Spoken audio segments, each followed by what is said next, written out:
அருட்பெரும் ஜோதி அருட்பெரும் ஜோதி தனிப்பெரும் கருணை அருட்பெரும் ஜோதி. இந்த பதிவில் உண்மை பேசுவதே வாக்கு எனும் தலைப்பில் வேலூர் ஐயா எனும் அருட்திரு யோகானந்த சாமிகள் அருளிய விளக்கத்தை அறிவோம். தலைப்பு: உண்மை பேசுவதே வாக்கு.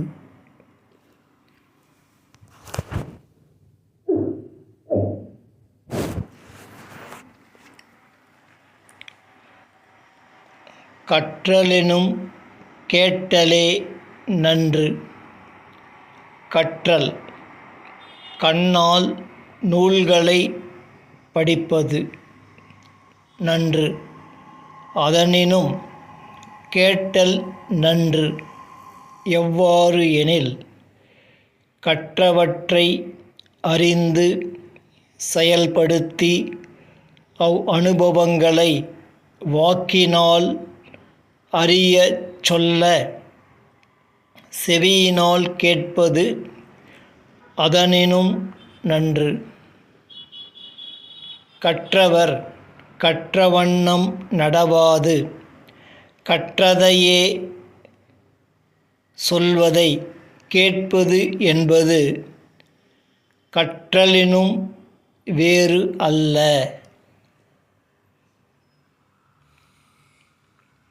செவிக்கு உணவு இல்லாத பொழுது சிறிது வயிற்றுக்கும் ஈயப்படும். புறச்செவியால் அறிவுரைகளை அறியாத போதும் அகச்செவியால் அறிவுரைகளை அறியாத போதுமே உயிர்ப்பசிக்கு அறிவு எனும் உணவு தடைபடுவதால் அத்தருணம் உடல் உணர்வு தோன்றி பசி தோன்றும். அவ்வேளையில் சிறிது உணவு வயிற்றுக்கு ஈதல் வேண்டும்.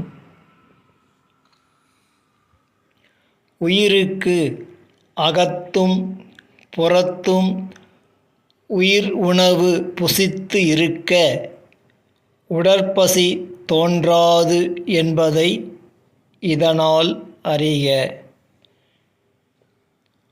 உயிர் அறிவோடு இருக்கும்போது பசி இல்லை.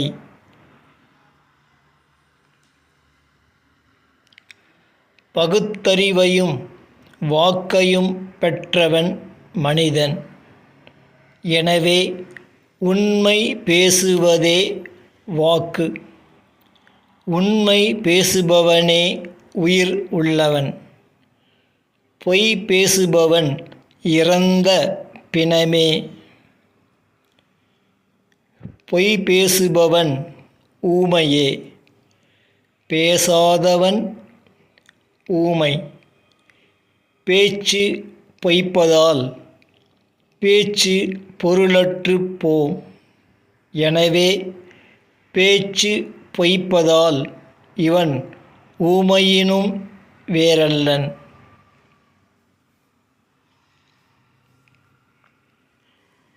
பொய்மையும் வாய்மையிடத்து பொறை தீர்ந்த நன்மை பயக்கும் எனில்,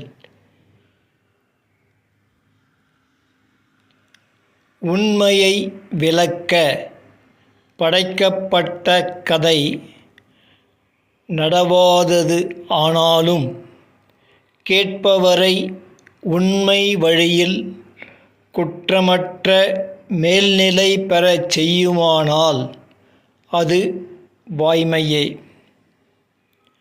கதையில் வரும் பாத்திரங்களை நன்மையோ தீமையோ பாதிப்பது இல்லை.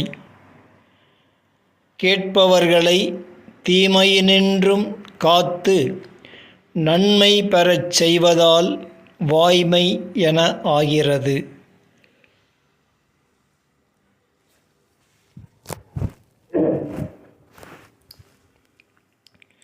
ஒருவரின் வாழ்வைக் கெடுக்கும் கட்டுக்கதைகள் பொய்மையாகி கதை கட்டியவரையும் கேட்பவர் அல்லது படிப்பவர்களையும் நரகத்தில் தள்ளிவிடும். பொய்யர்கள் தங்களுக்கு சாதகமாய் கூறும் பொய்மை பொருள் எக்காலும் வாய்மை ஆகாது. பொய்மையில் பொய்மை விளையும் அல்லாது உண்மை விளையாது.